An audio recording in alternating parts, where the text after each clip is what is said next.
Okay, I'm gonna get started.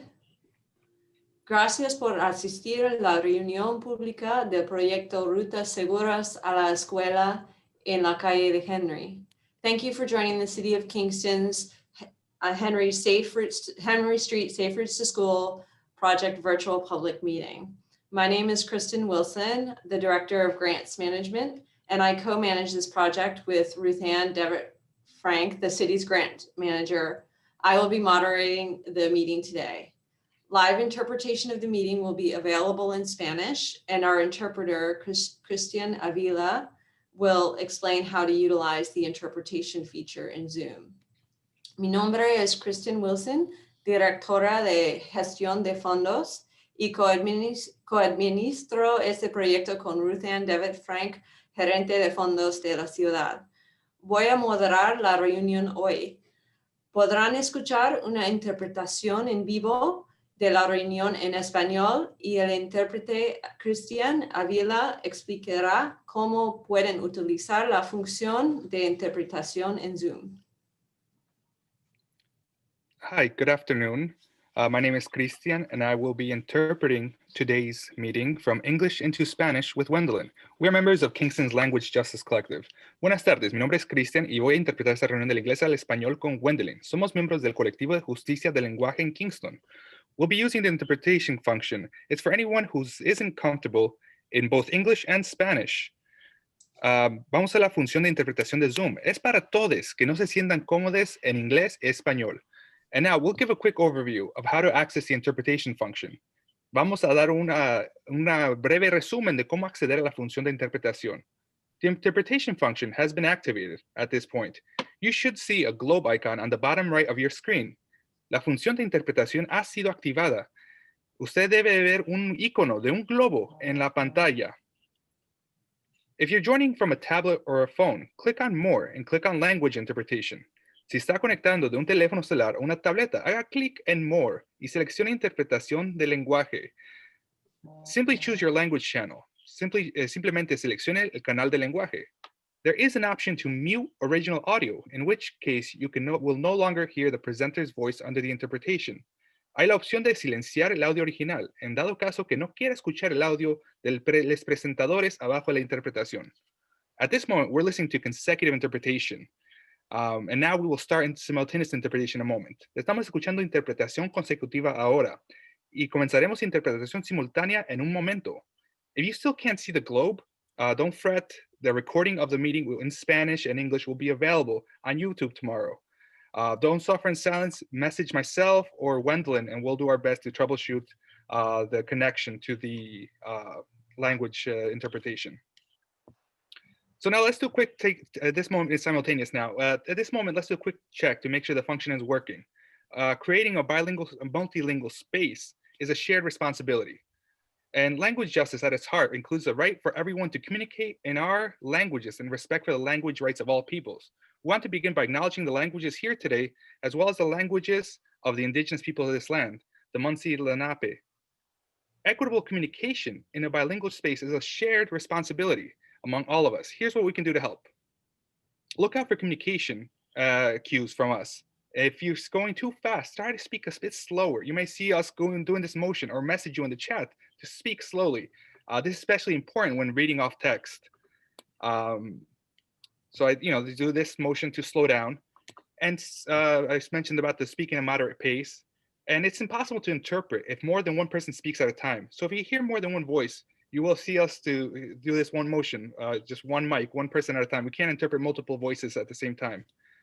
And as a best practice, say your name before you speak each time so that people listening to the interpreter will know who is speaking. It's easier to differentiate who is who when we follow this best practice. And just quick note on the language in Spanish. Folks listening in Spanish will notice that we're tempted to use E ending instead of traditional A or A, indicating the feminine. So that's to be more inclusive and not exclude anyone. All right, and so the languages that we love are constantly evolving. Any feedback we appreciate. Thank you so much for joining us. Thank you, Christian. So before we begin the presentation, I just want to go over a few meeting guidelines that'll help us all navigate this virtual meeting as efficiently and respectfully as possible. Members of the public are muted for the duration of the presentation, but however, you can enter questions into the Q&A function that is a little sign down at the bottom of your screen. There's a Q&A button. And at the end of the presentation, we'll have a period of time to answer questions. And during the Q&A session at the end, we may also allow people to raise their hands to ask one question at a time. And they may be unmuted by myself to ask a question. Questions in Spanish may be entered into the Q&A function written as well, and can also be asked verbally by raising your hand. If people have a technical difficulty, you can write about it in the chat, and a city staff member will try to troubleshoot your questions. But in the event that they cannot be resolved during the meeting, the meeting will be available on YouTube and also on engagekingston.com afterwards. City staff and presenters from GPI will control their own mute button, and good practice is to mute yourself if you're not speaking to avoid background noise and feedback. During the Q&A session, if a city staff or consultant wants to speak, they'll raise their hands and I will call on them before they speak by stating their name clearly for our video and audio listeners. This meeting is being recorded. Both video and written transcriptions will be made available to the public on the city's YouTube channel and on the engagekingston.com website, hopefully by tomorrow. And you can submit written comments about the project after the meeting or during the meeting at engagekingston.com/Henry Street. And that's been put into the chat if you'd like to go straight there. And lastly, today at our meeting, we have in attendance Mayor Stephen Noble. We also have John Schulteis, City Engineer, Ruth Ann Devitt Frank, Grants Manager, Summer Smith, Director of Communications, and from GPI, we have Amanda Joy, and we also have Ryan Walsh. Thank you for joining us. We appreciate your patience if we have technical difficulties during the meeting while we continue to learn how to use this virtual environment.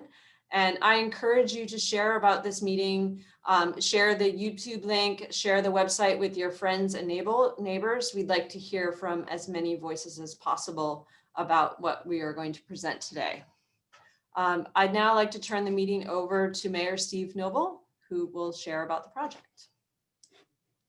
Thank you, Kristen, and thank you, everyone. Again, this is Mayor Steve Noble, and it's a pleasure to be with everyone today.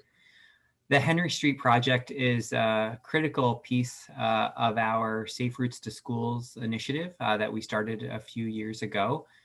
We first started a project near Edson and Bailey schools, and then applied for funding to create a brand new streetscape on Henry Street from Broadway all the way to the George Washington Elementary School.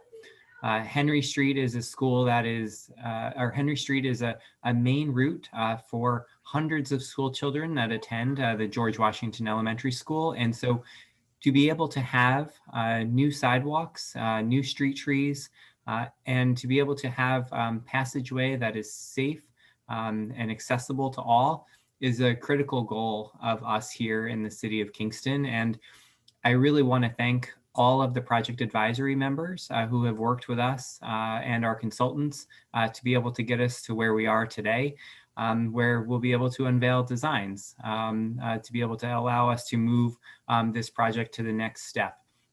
We're really looking forward to being able to construct this project in the months ahead. But we know that there is, again, many different partners that we really want to thank along the way. But I do want to just mention that all of this work is just part of our broader initiative to be able to create what we call complete streets here in the city of Kingston, which are streets that are designed to be able to handle both vehicles, bicyclists and pedestrians, all in a way to be able to make our streets more functional and more safe. And so with that, I'm going to turn it back over to Kristen, and again, thank the entire team who have been working on this project, and I'm really looking forward to seeing the results today.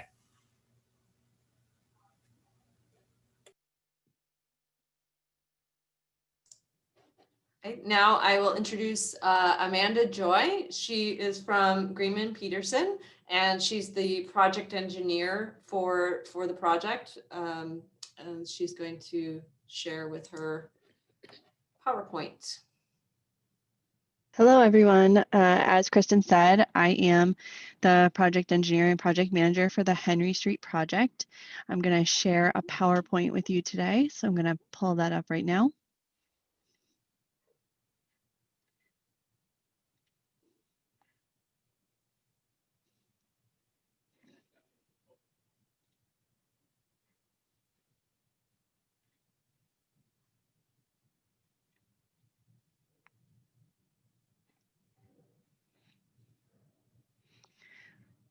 Okay, so as Mayor Noble mentioned, the Henry Street project does go from Wall Street at the George Washington Elementary School to Broadway. It is known as the Henry Street Pedestrian Improvement Project, as well as the Henry Street Safe Routes to School Project. So you may see that recognized as one or both of those names. To go over a quick agenda for the project, or for this presentation today, we started with our virtual meeting and project introduction. So now I'm going to take over that with the project design that we've been working with the city. And then we'll go into a project Q&A session where you'll be able to ask any questions that you may have. And then Kristen will go over how to get to the Engage Kingston page specifically for this project, but it also has many of the city's other projects that they have going on. Besides the project Q&A session today, design comments can also be written and submitted during the presentation today through the Zoom chat, as they mentioned, but also through the Engage Kingston website. So Kristen will show you how to do that later, as I mentioned. And you can also submit them by mail to Grants Management at 420 Broadway, Kingston, New York, 12401, or via email to Kristen Wilson at kwilson@kingston-newyork.gov by January 11th, 2021. And this contact information will also be available on the Engage Kingston website. As part of the project team for the City of Kingston, Mayor Steve Noble has been very active with the project, as well as John Schulteis, the city engineer, and Kristen Wilson, the project manager, who's the director of grants management. For GPI, we are the design consultant for the city for this project. As I mentioned, I am the project manager, and I also help with the project engineering. Ryan Walsh is also on the call, who is our project engineer, and Chris Cornwell is our project director, who is listening as well.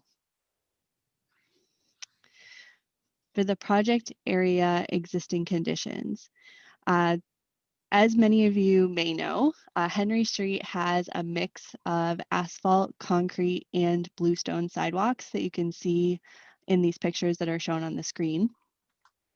It also, these sidewalks range from 4 to 5 feet wide throughout the project corridor. It also has bluestone curbing that varies in height throughout the area and is varying conditions. There is green space, as you can see in many of these photos, between the sidewalk and the curb line.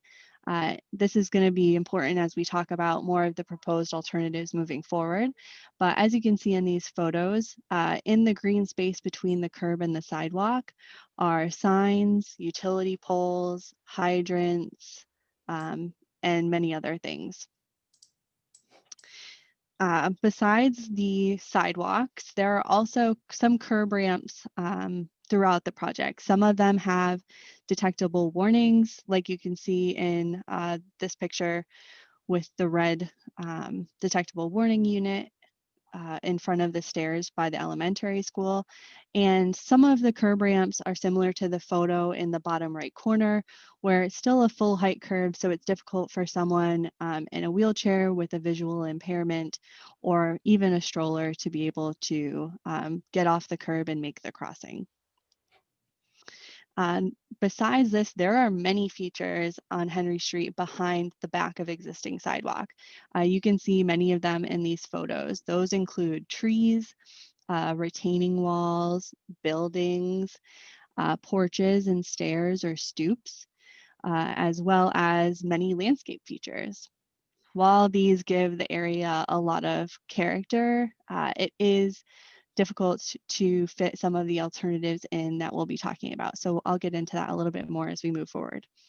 The other thing to note on Henry Street, which I'm sure many people have experienced if you've driven down the roadway, is that the pavement is in poor to fair condition.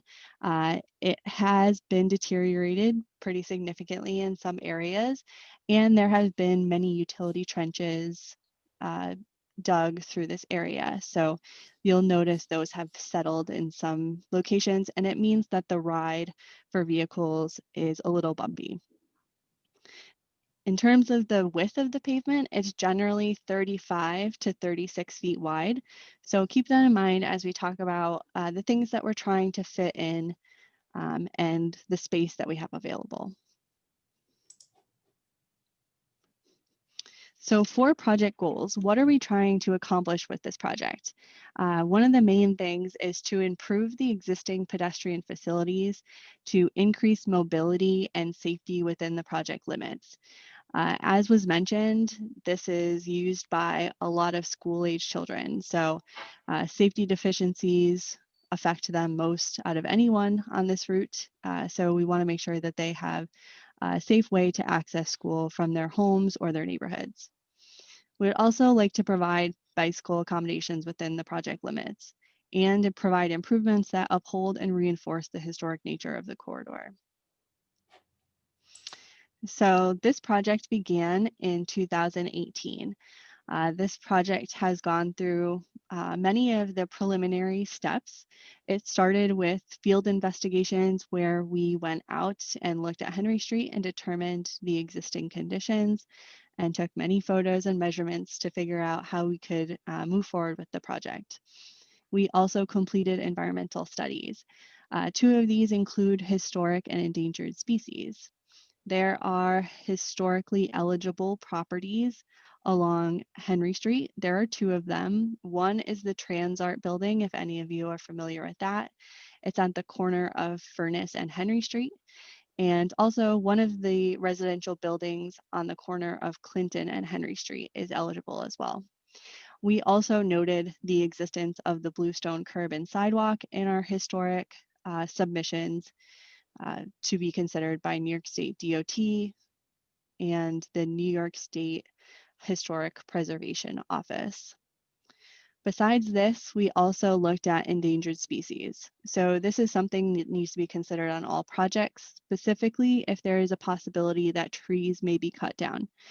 Now we're unsure of the exact number of trees to be removed on this project, but we do need to make sure that it is outside of the BAT clearing window so that they are not affected if any of the trees need to come down. We also have held Project Advisory Committee meetings or PAC meetings. We have held 3 of these over the course of the beginning of this project. What we did in these meetings is 10 people from the community met with myself and other people from GPI and from the city to look at many different alternatives that could be possible through the corridor. We, from that, weighed the benefits of those different alternatives and determined our preferred alternative. Based on this, we held a public information meeting on March 5th, 2019, and presented a side path alternative. Based on this alternative, we developed a design approval document, which is the project report. Many of you may have heard of it referenced that way, and we have submitted that to New York State DOT. We have gone through one round of comments with them, so they have taken a look at that, and we're close to getting that approved. However, after we gone through these steps and we were looking at this side path alternative a little closer, we determined that we had some concerns that outweighed the benefits of the side path alternative that we had looked at during our PAC meetings and the public information meeting. That side path alternative is shown here on the screen. So essentially what it is would be two 11-foot travel lanes and two 7-foot parking lanes that you can see here. So if you keep in mind the amount of space that I mentioned before, we're trying to keep existing curb lines so that we minimize disturbance to existing drainage structures and keep the cost of the project within budget. So that means the overall width between curb lines is about 36 feet proposed. Taking that into account, we also wanted to have accommodations for bicyclists and pedestrians. So on the left side of the screen, you can see we have a 5-foot sidewalk shown with a 4 to 5 foot grass strip between the sidewalk and the curb, which could accommodate trees, utility poles, and signage. On the right side of the screen, you'll see we presented a side path. This would accommodate both pedestrians and bicyclists. It would be 8 feet wide, which is a little narrow for a side path, but there are many things that we are conflicting with when we try to put a side path in, which I'll go over in the next slide. One thing to note on this alternative is that you only see green space on the left side of this section. The reason for this is because there are so many things at the back of existing sidewalk, like I mentioned before. There are retaining walls, porches, steps, stairs, and many things that would affect the residential buildings on the back of sidewalk. Due to this, there is not enough space to have a green space between the curb line and the side path. Because there is no space for that, the existing utility poles along Henry Street would all need to be relocated to the north side or the left side of this section. The existing utility poles exist from Wall Street to Clinton on the north side of the roadway, and from Clinton to Broadway, they're on both sides of the roadway. So from Clinton to Broadway, we would need to consolidate the utility poles to all go on the north side to move it out of the way of the side path that would be proposed on the south side of the roadway. By doing this and moving all the utility poles to the north side, it leaves little space to no space for shade height trees. This is because when trees grow and provide us shade, they then start to conflict with overhead utility lines. This means that oftentimes utility companies come through and they trim limbs and the trees start to look a little shaggy, and they can sometimes die from having that much of their tree trimmed.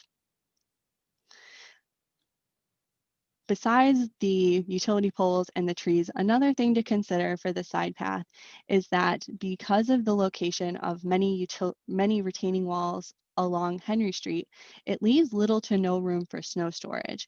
So if there is a large snowstorm, similar to one that we'll be getting shortly, it leaves little to no room for plows to put snow, also for residents to shovel their driveways, walks, or sidewalks, and places to put that snow. Because there's little to no room between the curb line and the side path would need to go down for each driveway and then come back up afterwards. So it could be a very up and down ride for experienced bicyclists who would be trying to get through this corridor at a higher speed than, say, an elementary school student. So many of the existing constraints that I've mentioned a couple times, I have shown here on this image. One is retaining walls that we have circled in yellow here. Those exist throughout the corridor. They vary in height from 1 foot to 10 feet. And we also need to be cognizant of the highway boundary. The highway boundary denotes the property that is owned by the city. So Everything above this red highway boundary line that is shown on this slide would be owned by the city to the highway boundary on the other side of the roadway. This project is not taking any property from the property owners, so we want to make sure that we're staying within the city's property to do this project. Besides this, we also have utility poles that I've mentioned. Those are shown in the orange circles. And we want to keep drainage structures, as I said, which are shown here in the blue. We also have fire hydrants, and as I mentioned, we want the existing curb line location to remain. So as you can see, it doesn't leave very much space to accommodate many other things. I'll also mention Henry has existing parking on both sides of the roadway. This is something that many residents rely on because there are few residential buildings that have dedicated off-street parking. Because there are so many residents that rely on this parking, during our PAC meetings, we decided that it would be detrimental to the roadway to eliminate parking on one side or both sides. So looking at all the different concerns that we had related to the side path alternative, we looked at if we could accommodate a wide sidewalk alternative. Now, what this would be to provide 2 wider 6-foot concrete sidewalks. These sidewalks would be wider to allow school-age children to ride their bicycle. I know when we were discussing this with the PAC meetings and during the public information meeting, many people had concerns about the younger children that are riding their bicycles in the roadway with the amount of traffic that Henry sees and the number of trucks that it sees as well. Now, more experienced bicyclists would still use the travel lane like a vehicle, like they would in many other locations where there is not a dedicated bicycle facility. We would make sure to add bicycle in lane signs, which I will show you in a future slide. The main benefits of this alternative is that it allows you to have green space on both sides of the roadway. As you can see here, what we have shown is you could have shade height trees on either side of the road in these locations. So from Wall Street to Clinton, you would have the ability to have shade trees on the south side of the road when the utility poles are on the north side of the road. Now we could still have shorter shrubs or different plantings on the north side underneath the utility poles, but we want to make sure we're not planting something that we'll have a problem with in the future. Because trees, even if they're small, do continue to grow and they have a certain lifespan when they're in an urban environment. From Clinton to Broadway, we would look to consolidate the utility poles from both sides of the road to the north side of the road. So it'll be very similar to the section from Wall Street to Clinton. So that will allow shade height trees to be on the south side of the road, moving up towards Broadway. Whereas today, there are utility poles on both sides of the roadway, and you can see that as evidenced by the many trees that have been trimmed or cut down along Henry Street. Besides just the trees and the utility poles, it does allow for snow storage. So now there will be a 3 to 5 foot wide green space where plows and residential property owners or renters will be able to put snow when there's a storm. So as I mentioned, some of the pedestrian accommodations that we're looking to include would be concrete sidewalks. So for the entire length of Henry Street for the wider sidewalk alternative, we would look to provide 6-foot concrete sidewalks on both sides of the road. We would also include ADA or Americans with Disabilities Act compliant curb ramps at all intersections and high visibility crosswalks as well. For specific intersection improvements, for 2 intersections throughout Henry Street that have a large pedestrian activity, we would look to have specialized treatments there. One is right in front of the George Washington Elementary School at the intersection of Wall Street and Henry Street. Here we would be looking to install a raised intersection. This is similar to a speed table or a speed hump that you've probably seen in many areas, except it encompasses the entirety of the intersection. So as you can see in the photo on the top right, it ramps up so that the intersection is at a higher elevation than the roadway outside of the intersection. The intersection in front of the elementary school would not be red as shown in the photo here.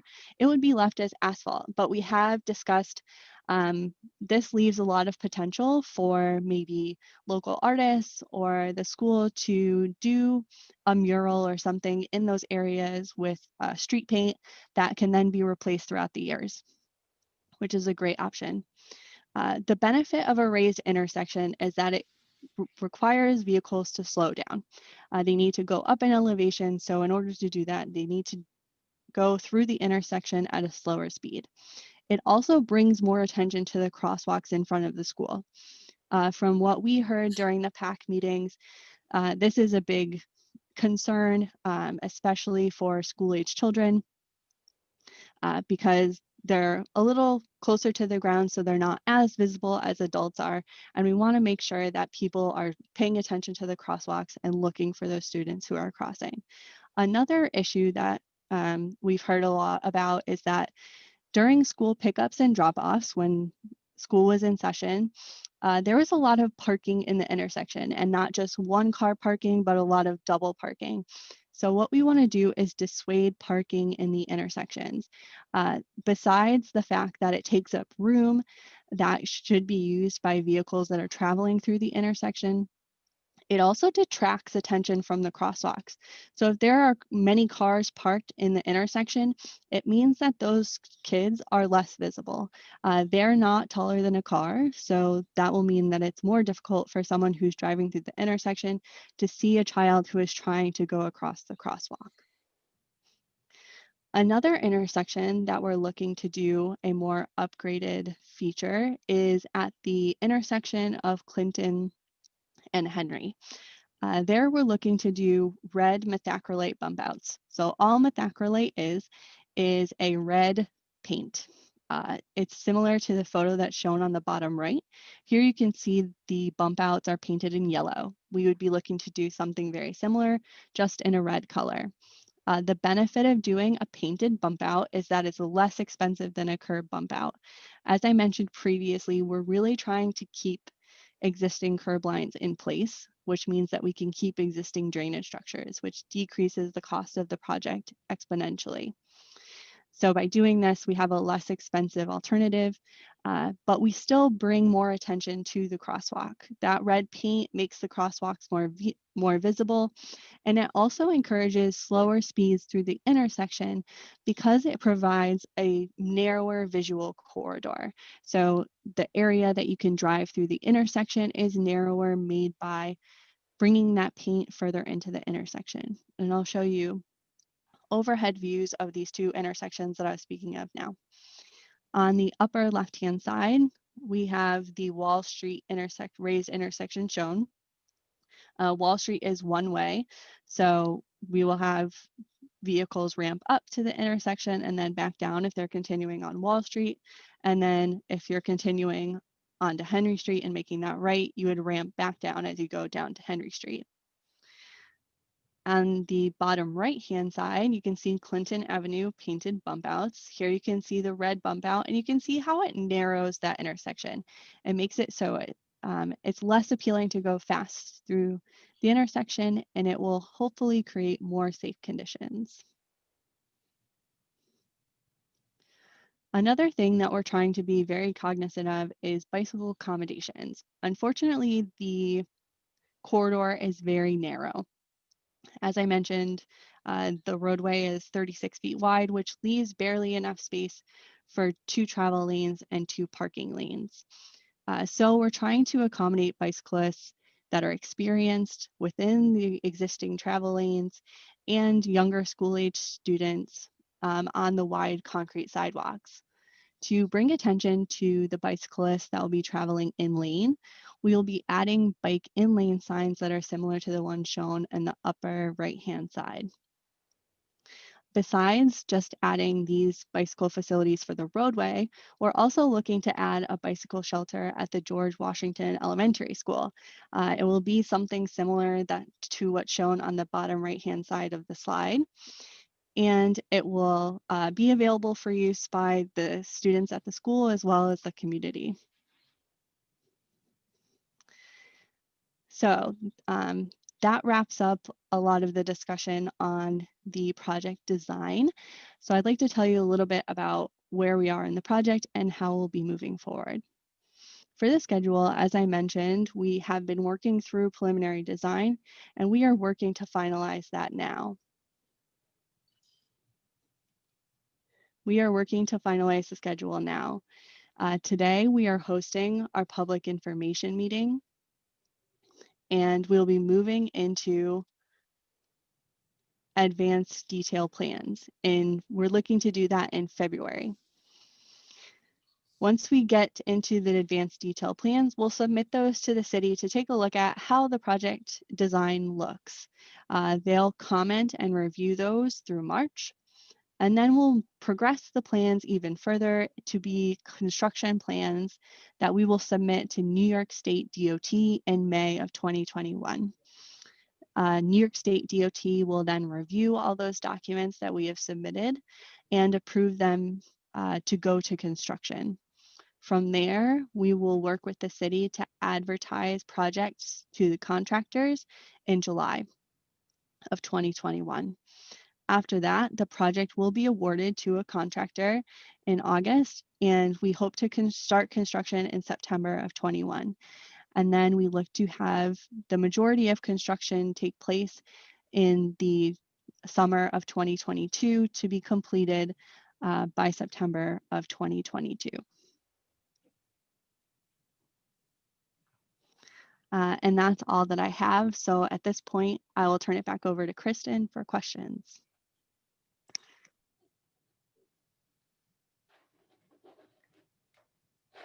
Great, thank you, Amanda. Can everybody hear me?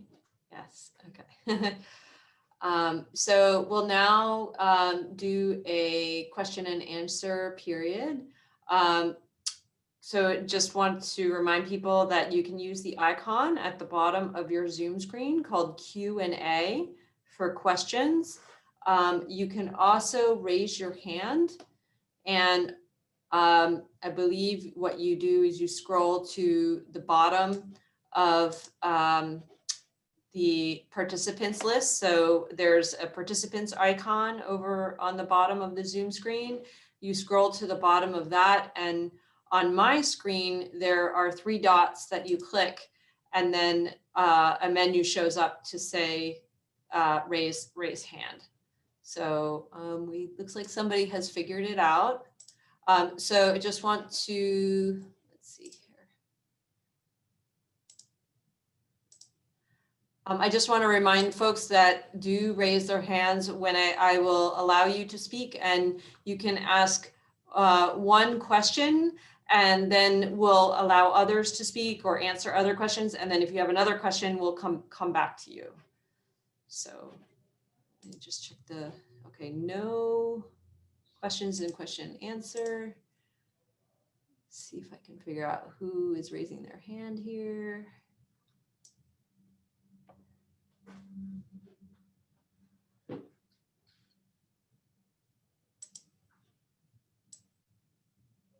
I'm not able to see who's raising their hand, but I do have a question in the chat, so I will start with that.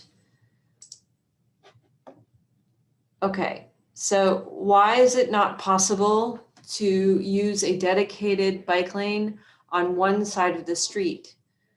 We are residences on Henry Street, and there's lots of parking available in every city I have lived in. They have created bike lanes on a protected bike lane in the roadway. So I can answer that, and I can also turn that over to Amanda to answer. The main reason is that our project advisory committee that had residents who live on the street felt that removing parking on the street would not be popular. It would, and that residents on the street may be upset if we remove the parking because there aren't very many off-road parking spaces, and there are a lot of apartments on the street that have tenants who may not have an option to park anywhere else except for on the street. So that's the main reason. I don't know, Amanda, if you want to add anything more to that. I'd just like to add one thing to that is what Kristen is saying is definitely the reason why. And one other thing to consider with the number of residences with off-street parking, those mainly exist from Clinton to Wall Street. So from Clinton to Broadway, many of the residential buildings do not have off-street parking. So if there are a lot of people there who may have mobility issues, we would be requiring them to walk a very far distance up Henry Street in order to get to their residence every day. I do want to say that if there are many residents of Henry who feel that they would prefer to have a bike lane rather than parking, and we hear from many of them, it is something that we will consider. And it is something that we did consider as part of the original. We had about, I think it was 9 or 10 different alternatives that we considered, and we did consider that option.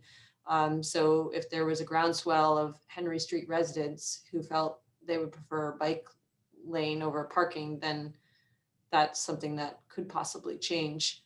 I also do want to mention at the time that we did the preliminary design, the Greenkill Avenue bike lane was not even on the radar. So just wanted to mention that. Okay, so another question in the chat here. It says, how wide will the grass strip be on the south side of the street? Will there be room to plant shade trees, and will existing trees be saved? And I'm gonna pass that question to you. Sure. On the south side. The grass strip on the south side of the roadway, we anticipate it will be 3 to 5 feet wide. New York State DOT generally requires you to have at least 5 feet to plant a tree to make sure that it has enough space to grow. So anywhere where we can accommodate a 5-foot space or larger, we would be interested in planting a shade height tree. And I just want to also say that the utilities are not on the south side of the street from Wall to Clinton. Is that correct? That's correct. So from Wall to Clinton on the south side, shade trees would be able to be planted.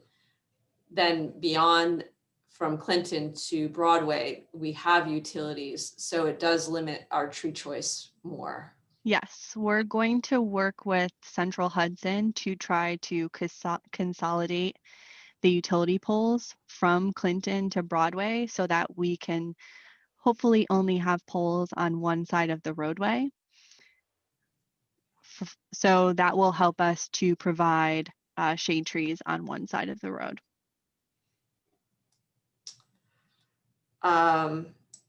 Okay, the next question is, will existing trees on the north side of the street be saved? Since there will be a green space, it seems that this is possible. Do you want to take that, Kristen, or have me? Well, why don't you start and I'll fill in. Okay. It's our goal to save the trees on the north side of the street. I know that when we have been out on Henry Street, we have had residents express that they would like to keep the trees, that there are some larger trees that provide a lot of shade and character to the roadway. It's our goal to keep them. Sometimes it is difficult to keep large trees when they start extending into the roadway and they cause sidewalks to upheave, but we're looking at some ways that we can try to work with those trees if we can. Although we can try to save the trees, we have no control if Central Hudson were to come in and trim it afterwards. Yeah, I was going to mention that same thing. Okay, I'm going to go to the Q&A here. Brian, the question is, I think the raised intersection is a great feature. Do you anticipate any difficulty with a raised intersection conflicting with truck turning movements?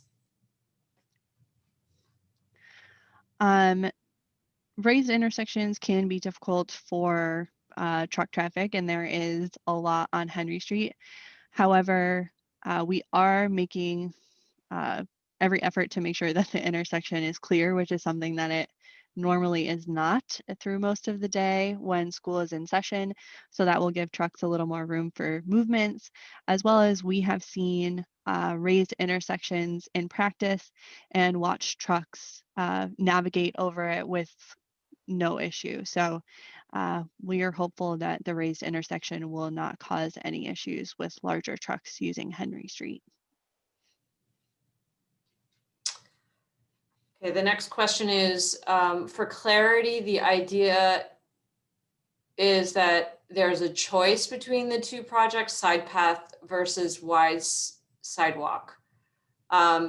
So to clarify, the original preliminary plan was to do the side path, and we are now proposing to not do the side path and do the wide sidewalks. And so we are requesting feedback from the public on this option only.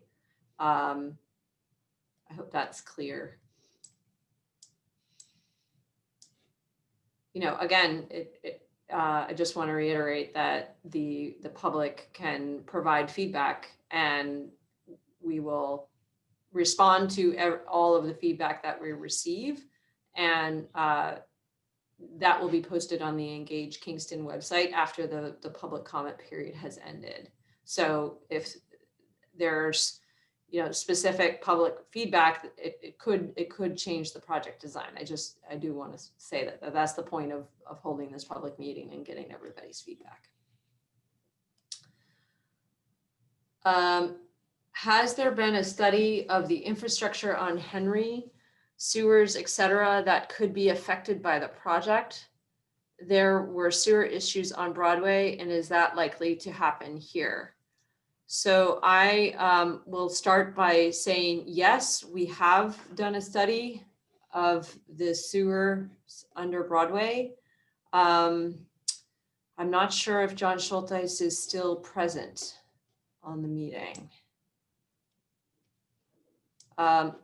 Amanda, are you able to speak to that very well? I know that the city engineer. I'll start, and hopefully John will add any clarifications after if needed. During the course of the preliminary design, we had the sewer along Henry Street videoed to look at the existing conditions.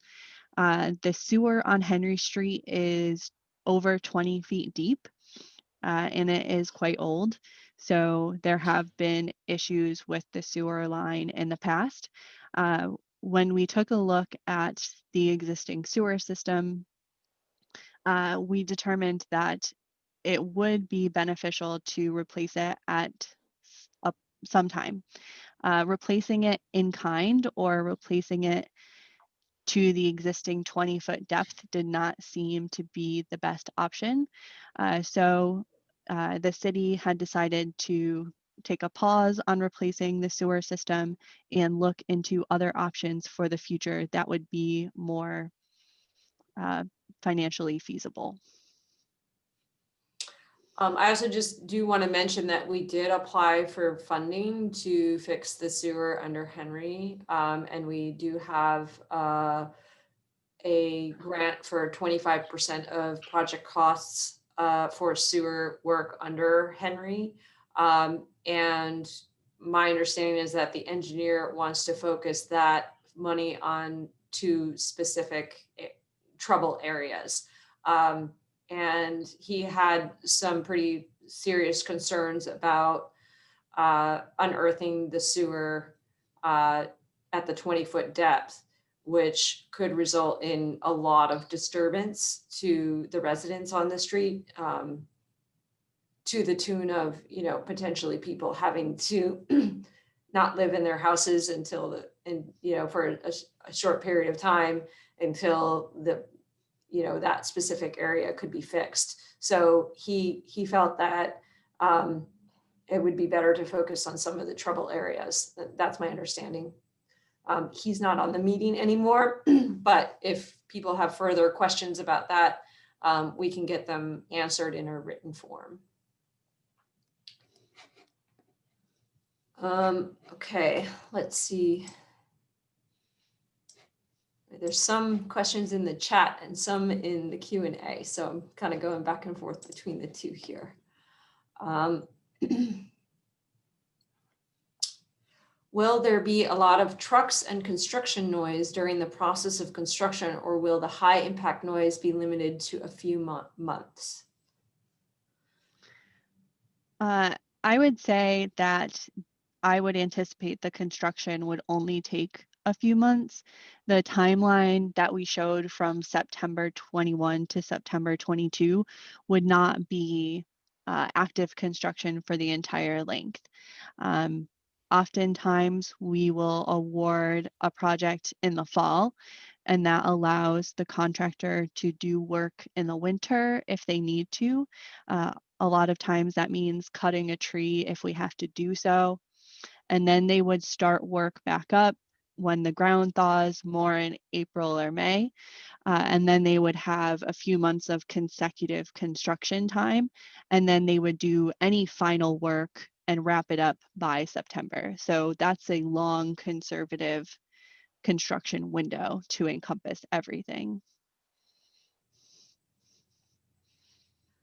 Okay, I think this is more of a comment than a question, but I'll just say it. It says, I like this design much better than the side path design. It gives children ages 12 and under room to ride their bicycles on the sidewalk. Having ridden a bicycle on Henry Street many times over the past decades, I haven't found riding on the road to be troublesome outside of the bad pavement. The new pavement solves that problem.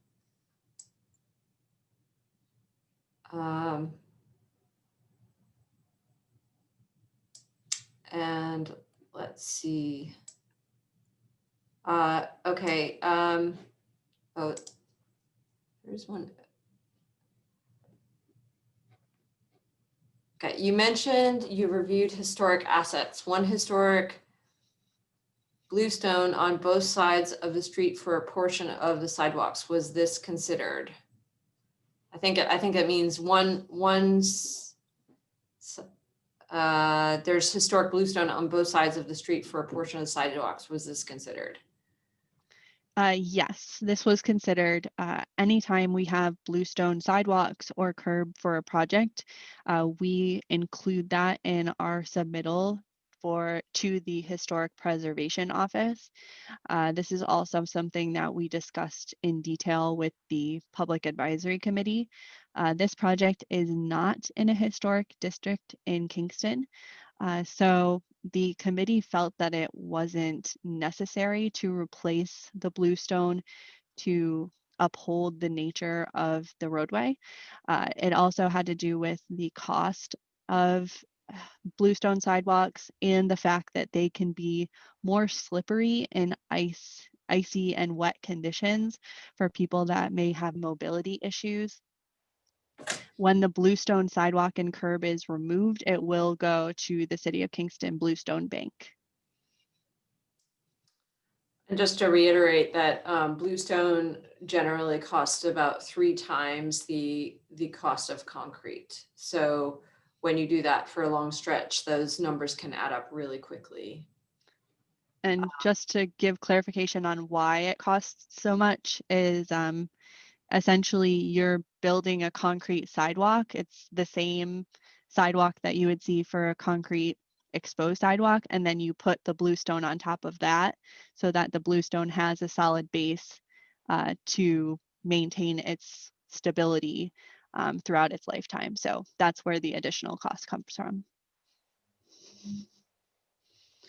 The next question is the cost still 1.3 million of Department of Transportation money and 337,000 of city money?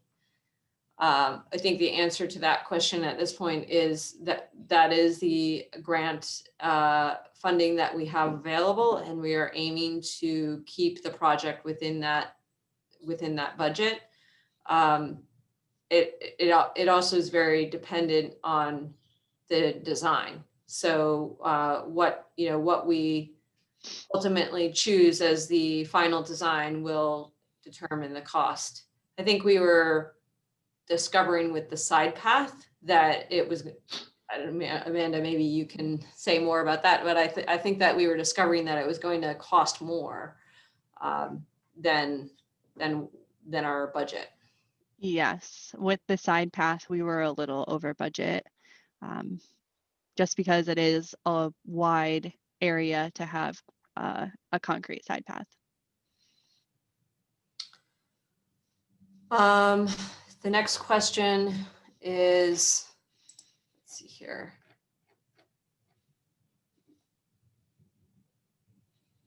It is again another question about Bluestone. Is the bluestone that is in good condition be repurposed at all in this project? This is from Brian Slack. And Brian, can you, if you're still here, can you rephrase that? I'm not sure if you mean if it's going to be repurposed on Henry Street or somewhere else. And there's a similar question, why not preserve the bluestone sections? It's historic and in good condition. Amanda, I don't know if you want to speak to the condition. In some areas, the bluestone is in good condition. In other areas, it's not. The difficulty is, even if a bluestone piece is in good condition, it's difficult to remove it and reset it. And it's difficult to us to leave the existing bluestone pieces that are in good condition and then have the proposed sidewalks come up to meet it, or to then try to move it, it could become damaged. It also then becomes an issue of where does that bluestone go and how is that distributed throughout the corridor. So oftentimes we find that it seems like a great idea to keep it if we can, but it doesn't seem feasible when you get out into construction. They're not as hardy as they seem, and they don't really withstand being picked up and put back down very well. So Brian clarified his question. He said, yes, on Henry Street. So I think you just answered that question, Amanda. Ooh, yes. It's about repurposing bluestone on Henry Street.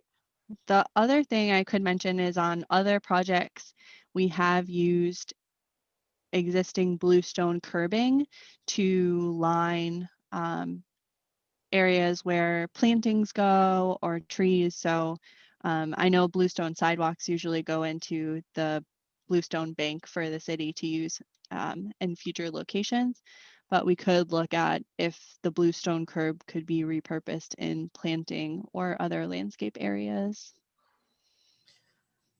I also think that for the section that's historic, it's not historic, but it's at the end of the historic area that runs north of Henry Street.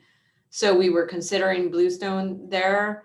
I mean, I think we could certainly provide the cost estimate, the difference in cost for bluestone. I think ultimately the question really comes down to cost. And if the Common Council were interested in bonding more to install bluestone, then that might be something that could be considered. But that's, that's really, I think, what it comes down to is cost. and it can be significant.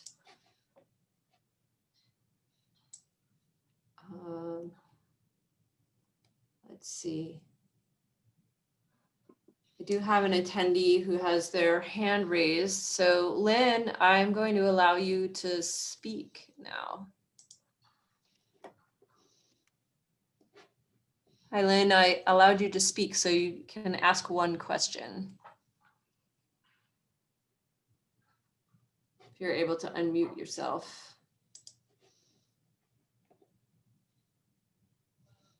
Hello? Hello. Yes, I'm sorry. I've been chatting my questions, so I think you've been answering them. But since you have me, let me just ask you, when you just talked about the Bluestone, where do you meet? On Wall Street and Henry,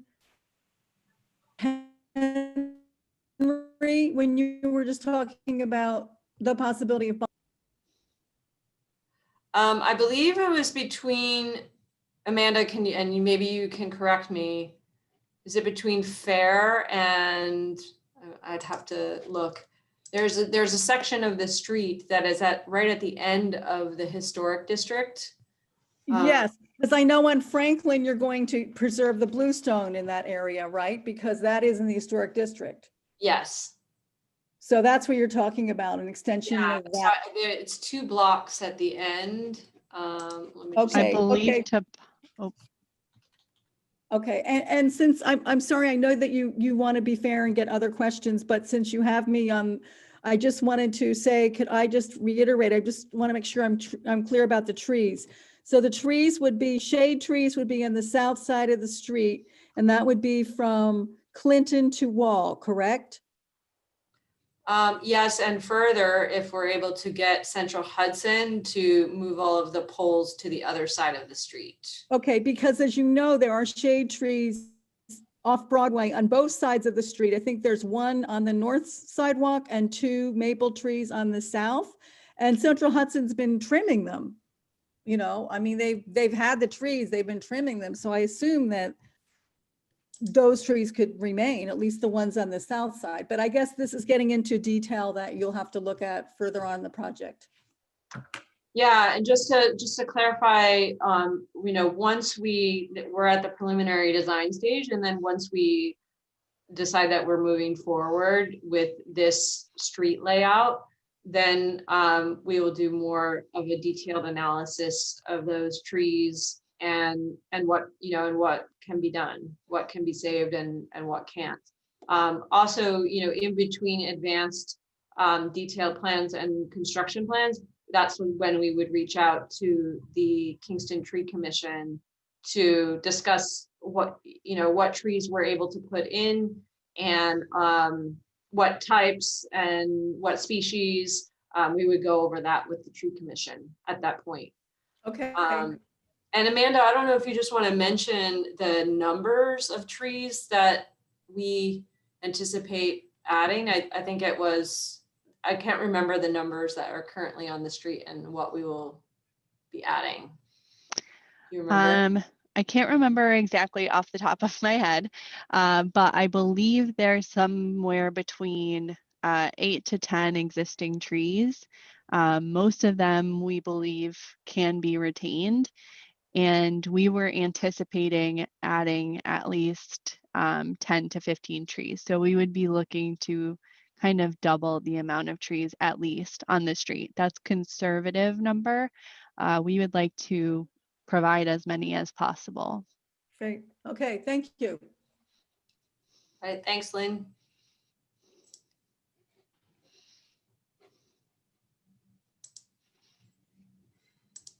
Okay, let's see.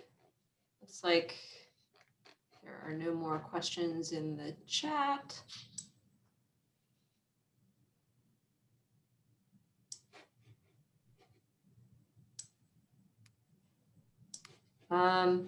I don't see any more questions at this time.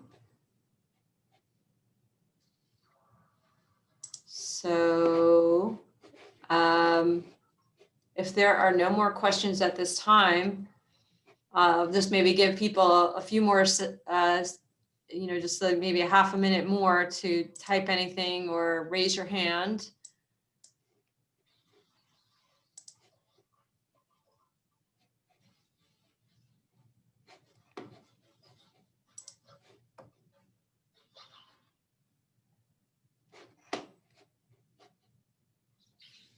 Okay, so if there are no more questions at this time, I think we'll move on to, I'll just show everybody how to utilize the Engage Kingston website and how to use the tools. And then we'll be done with the meeting for today. So if you go to, I think Summer, I need to share my screen. So let's do that.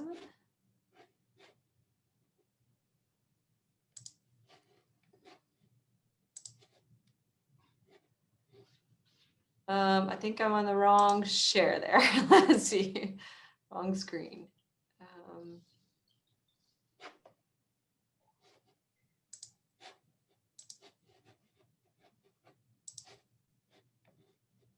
Okay, are people seeing the Engage Kingston website? Yes. Okay, for some reason I'm seeing my email. So here we are at the Engage Kingston website, and you can see that the Henry Street project is right here. So we have here a bit of an introduction to the project. And then down below, there is a history of the design. So we have a little bit of a description of how we have come to the design that we are presenting today. So this was the design that was presented in March 2019.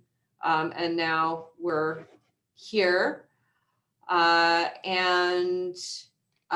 that you can read about the design there. And then you can share your thoughts here on our share your thoughts ideas section. So to add your idea, you must be logged in to the website, and you can be not anonymous. You just need to have an email address. So you can create a screen name if you would prefer not to share your own name. So I'm going to sign in. I'm going to sign in as my citizen account. So, and then this is here where you would register if you, have not signed into Engage Kingston before. And if you have trouble registering, you can contact myself or Ruth Ann Devitt Frank, and we can get you registered and help you out with that. So you would go in, sign in, and then you can go here to add your idea. And you can see I'm signed in as Citizen Christian. So I'm just going to say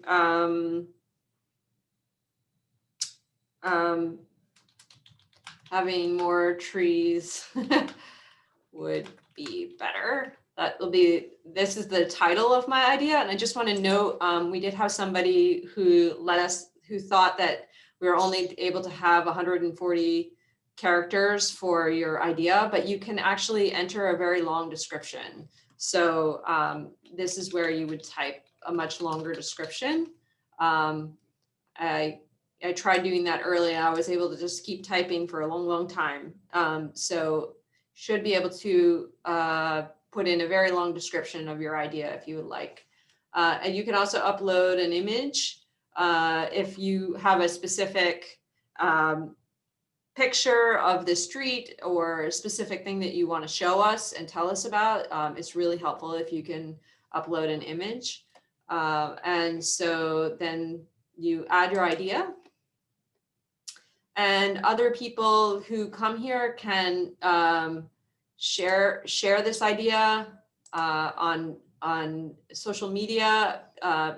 Believe people can comment on it. So other people who are users of the website can comment here.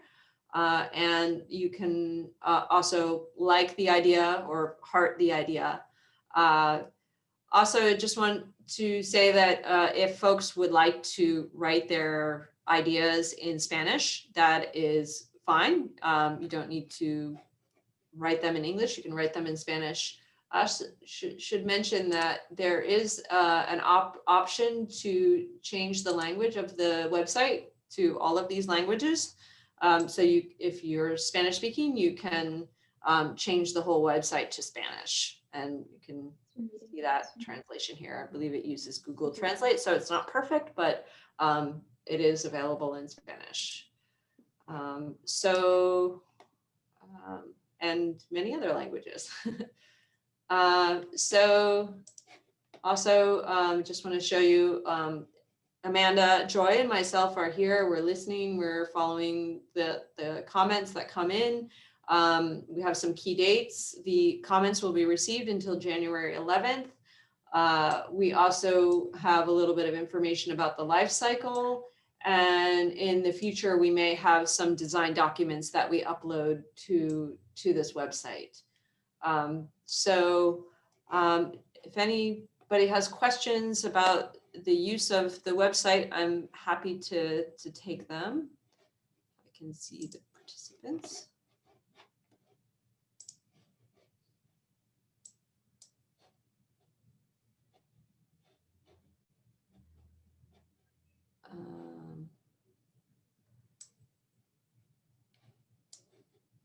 Okay, well, if that's it, then I think that concludes our meeting for today. And I don't know if any of the other panelists have anything else that they'd like to share or say before we conclude. Okay, great. Well, that concludes our meeting for today. I just want to encourage everybody to please share about this meeting and about the Engage Kingston website with your friends and neighbors. And I hope everybody has a very happy holiday season and happy new year. Take care, everybody.